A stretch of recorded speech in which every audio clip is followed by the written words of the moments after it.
മിക്കപ്പോഴും പഠിക്കാനിരിക്കുമ്പോൾ സംഭവിക്കുന്ന കാര്യം ഞാൻ പറയട്ടെ. ബുക്ക് എടുത്ത് പഠിക്കാനിരുന്നു, ബട്ട് 5 മിനിറ്റ് കഴിയുമ്പോഴത്തേനും നിങ്ങൾക്ക് മടുക്കുവാണ്, ഫോൺ നോക്കാൻ തോന്നുന്നു, ഫോൺ എടുക്കുന്നു, 10 മിനിറ്റ് കഴിഞ്ഞ് പഠിക്കാമെന്ന് പറയുന്നു, പക്ഷെ പിന്നീട് പഠിക്കാനേ തോന്നില്ല, റൈറ്റ്? അപ്പോൾ പറഞ്ഞു വരുന്നത്, നിങ്ങൾ ഒരാൾ മാത്രം ഫേസ് ചെയ്യുന്ന പ്രശ്നമല്ല ഇത്. സ്റ്റുഡൻസിന്റെ ഇടയിൽ കണ്ടുവരുന്ന ഒരു കോമൺ പ്രോബ്ലം ആണ്. വെൽ, അത് മറികടക്കാൻ ഇന്നത്തെ നമ്മുടെ വീഡിയോ നമ്മളെ സഹായിക്കും. യെസ്, ഞാൻ ഇന്ന് ഷെയർ ചെയ്യാൻ പോകുന്നത് എന്നെ ഹെൽപ്പ് ചെയ്തിട്ടുള്ള 10 പ്രാക്ടിക്കൽ സ്റ്റഡി ടിപ്സ് ആണ്. And trust me guys, tip number 7 is A game changer. അപ്പൊ നമുക്ക് സ്റ്റാർട്ട് ചെയ്യാം. Number 1, the 2-minute rule.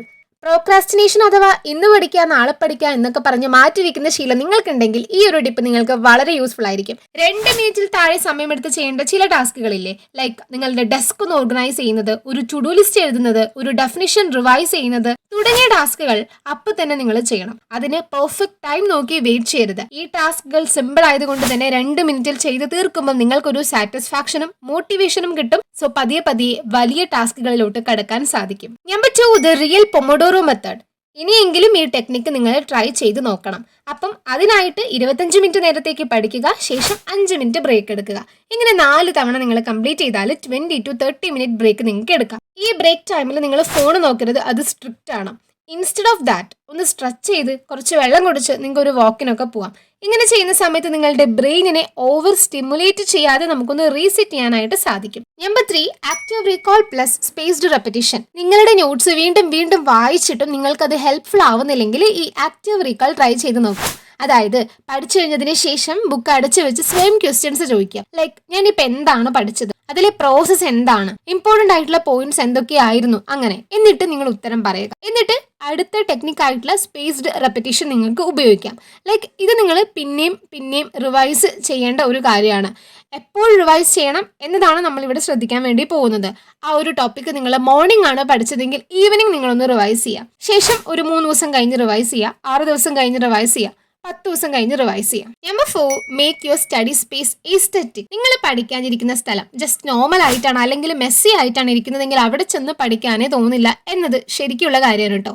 So നിങ്ങളുടെ സ്റ്റഡി സ്പേസ് എസ്തെറ്റിക് ആക്കാൻ നോക്കുക. അപ്പം നിങ്ങൾക്ക് എന്തായാലും അവിടെ പോയിരുന്ന് പഠിക്കാൻ തോന്നും. ഒന്ന് ട്രൈ ചെയ്ത് നോക്കണം. നീറ്റ് ആയിട്ടുള്ള സ്റ്റഡി ഡെസ്ക്, അതിൽ പേന, പെൻസിൽ, ഹൈലൈറ്റർ തുടങ്ങിയിട്ടുള്ള സ്റ്റേഷനറീസ് ഒക്കെ ഒരു മഗ്ഗിൽ നീറ്റായിട്ട് ഓർഗനൈസ് ചെയ്ത് വെക്കുക. നിങ്ങളുടെ സ്റ്റഡി ഗോൾസ് ഒരു പേപ്പറിൽ എഴുതിയിട്ട് നിങ്ങൾക്ക് കാണുന്ന വിധത്തിൽ സ്റ്റിക്ക് ചെയ്ത് വെക്കുക. അതേപോലെ തന്നെ നിങ്ങൾ മോട്ടിവേറ്റ് ചെയ്യുന്ന കോഡ്സ് നിങ്ങൾക്ക് ഗൂഗിളിൽ നിന്ന് ഡൗൺലോഡ് ചെയ്ത് അത് പ്രിന്റ് എടുത്തിട്ട് വാളിൽ സ്റ്റിക്ക് ചെയ്ത് വെക്കുക. ആൻഡ് ഈ സ്റ്റഡി ഏരിയ ഒരു സോഫ്റ്റ് ലൈറ്റിംഗ് എവിടെയാണെങ്കിൽ കുറച്ചുകൂടെ ബെറ്റർ ആയിരിക്കും. Number 5, the blotting technique. ഇതിന്റെ ഫേവറേറ്റ് ആയിട്ടുള്ള ടിപ്പാണ് കേട്ടോ. നിങ്ങൾ ഇന്നലെയോ മിനിഞ്ഞാന്നോ പഠിച്ചു കഴിഞ്ഞതിൽ ഏതെങ്കിലും ഒരു ടോപ്പിക് ആദ്യം പിക്ക് ചെയ്യുക. എന്നിട്ട് ബുക്കിൽ ഒന്നും നോക്കാതെ ആ ഒരു ടോപ്പിക്കിനെ കുറിച്ച് നിങ്ങൾ പഠിച്ച കാര്യങ്ങൾ, നിങ്ങൾക്ക് ഓർമ്മയുള്ള കാര്യങ്ങൾ അതൊക്കെയും എഴുതുക. അതിനുശേഷം നോട്ട്ബുക്ക് നോക്കിയിട്ട് കറക്റ്റ് ചെയ്യുക നിങ്ങൾ ഏതൊക്കെ പോയിന്റ് മിസ് ചെയ്തു എന്നത്. ഇതിലൂടെ സ്വയം നിങ്ങളെ ഒന്ന് വിലയിരുത്താൻ നിങ്ങൾക്ക് സാധിക്കും. Number 6, teach what you learn. പഠിച്ചു കഴിഞ്ഞ കാര്യങ്ങൾ നീറ്റായിട്ട് മറ്റൊരാൾക്ക് എക്സ്പ്ലെയിൻ ചെയ്യാൻ നിങ്ങൾക്ക് കഴിയുമെങ്കിൽ നിങ്ങൾ അത്രയും മനസ്സിലാക്കിയിട്ടാണ് ആ ഒരു ടോപ്പിക്ക് പഠിച്ചിരിക്കുന്നത് എന്ന് പറയാൻ സാധിക്കും.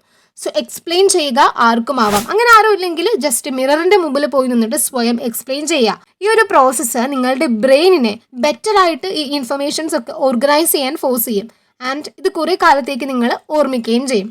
Number 7, use AI tools. ഇതിപ്പോ എയുടെ കാലമാണ്, റൈറ്റ്? അപ്പം നമുക്കും കുറച്ച് സ്മാർട്ട് ആവണ്ടേ? നിങ്ങൾക്ക് ChatGPT യൂസ് ചെയ്തിട്ട് സമ്മറീസ് ഉണ്ടാക്കാം, പ്രാക്ടീസ് ക്വസ്റ്റ്യൻസ് ഉണ്ടാക്കാം, ഒട്ടും മനസ്സിലാവാത്ത കോൺസെപ്റ്റ്സ് പോലും സിമ്പിൾ ആയിട്ട് പറഞ്ഞു തരാൻ പറയാം. സോ വൈസ് ആയിട്ട് യൂസ് ചെയ്താൽ അതിന്റെ ബെനിഫിറ്റ്സ് വളരെ വലുതാണ്. Number 8, flexible study scheduling. ഒരു സ്ട്രിക്റ്റ് ടൈം ടേബിൾ നമ്മൾ സെറ്റ് ചെയ്താലും ചിലപ്പോൾ ചിലർക്ക് അത് ഫോളോ ചെയ്യാൻ പറ്റാറില്ല. അങ്ങനെ പറ്റാത്തവർക്കായിട്ട് ചെയ്യാൻ പറ്റിയിട്ടുള്ള ഒരു മെത്തേഡാണ് ടൈം ബ്ലോക്കിംഗ് വിത്ത് ഫ്ലെക്സിബിൾ സ്ലോട്ട്സ്. ഉദാഹരണത്തിന്, രാവിലത്തെ സമയം ഞാൻ സയൻസ് ആണ് പഠിക്കാൻ പോകുന്നത്, ആഫ്റ്റർനൂൺ മാത്സ് ആണ് പഠിക്കാൻ പോകുന്നത്, ആൻഡ് ഈവനിങ് ഞാൻ റിവിഷൻ ചെയ്യും എന്ന് നിങ്ങൾ എഴുതി വെക്കുക. എന്നിട്ട് അതിനനുസരിച്ച് നിങ്ങൾക്ക് വർക്ക് ചെയ്യാനായിട്ട് സാധിക്കും. സ്റ്റഡി ടൈം ടേബിൾ സ്ട്രിക്റ്റ് ആയിട്ട് ഫോളോ ചെയ്യേണ്ട അത്ര ബുദ്ധിമുട്ട് നിങ്ങൾക്ക് ഇവിടെ കാണില്ല. അതുകൊണ്ട് തന്നെ ഇങ്ങനെ സെറ്റ് ചെയ്താൽ ആ ഒരു ട്രാക്ക് ഫോളോ ചെയ്യാൻ ഈസി ആയിട്ട് സാധിക്കും. Number 9, 1 subject at A time. പഠനത്തിന്റെ കാര്യത്തിലോട്ട് എത്തുന്ന സമയത്ത് മൾട്ടി ടാസ്കിങ് ഒഴിവാക്കുന്നതാണ് കേട്ടോ ബെറ്റർ. സോ ഒരു സ്റ്റഡി സെഷനിൽ ഒരു സബ്ജക്ട് മാത്രം ഫോക്കസ് ചെയ്യാം. 3 സബ്ജക്ട് നിങ്ങൾക്ക് ഒരു ദിവസം പഠിക്കാനുണ്ടെങ്കിൽ 3 സ്റ്റഡി സെഷൻ ആയിട്ട് സ്പ്ലിറ്റ് ചെയ്ത് വേണം പഠിക്കാൻ, ഇല്ലെങ്കിൽ കൺഫ്യൂസ്ഡ് ആവും. And the last step, the Sunday reset. ഓരോ സൺഡേ ആകുമ്പോഴും ഒരു 20 മിനിറ്റ് സമയമെടുത്ത് നിങ്ങൾ ചെയ്യേണ്ട കുറച്ച് കാര്യങ്ങളുണ്ട്. ലൈക്ക് ഏതൊക്കെ കാര്യങ്ങളാണ് ബെറ്റർ ആയിട്ട് എനിക്ക് പഠിക്കാൻ കഴിഞ്ഞത് എന്ന് നോക്കണം. അതേപോലെ ആ ഒരു വീക്ക് പഠിച്ചതെല്ലാം പെട്ടെന്ന് നിങ്ങളൊന്ന് റിവൈസ് ചെയ്യണം, ഒന്ന് റിവ്യൂ ചെയ്യണം. ഏതൊക്കെ ടോപ്പിക്കുകളായിരുന്നു ടഫായിട്ട് തോന്നിയത്, എന്നത് നിങ്ങൾ നോട്ട് ചെയ്യണം. ആൻഡ് നെക്സ്റ്റ് വീക്കിൽ നിങ്ങൾക്ക് എന്തെങ്കിലും എക്സാംസ് വരുന്നുണ്ടോ എന്നതും കൂടെ നോട്ട് ചെയ്യണം. സോ ഈ ഒരു ചെറിയ ഹാബിറ്റിലൂടെ നിങ്ങൾക്ക് ഓർഗനൈസ് ആയിരിക്കാം ആൻഡ് നിങ്ങളുടെ നെക്സ്റ്റ് വീക്ക് മോർ പ്രൊഡക്റ്റീവ് കൂടെ ആക്കാൻ സാധിക്കും. So guys, that's all for today's video. ഈ ഒരു വീഡിയോ നിങ്ങൾക്ക് യൂസ്ഫുൾ ആകുന്നുണ്ടെങ്കിൽ ലൈക്ക് ചെയ്യണേ ആൻഡ് നിങ്ങളുടെ ബെസ്റ്റ് ഫ്രണ്ടിന് ഷെയർ ചെയ്യാൻ മറക്കല്ലേ. അപ്പോൾ ഗൈസ്, നമുക്കിനി അടുത്തൊരു വീഡിയോ ആയിട്ട് കാണാം.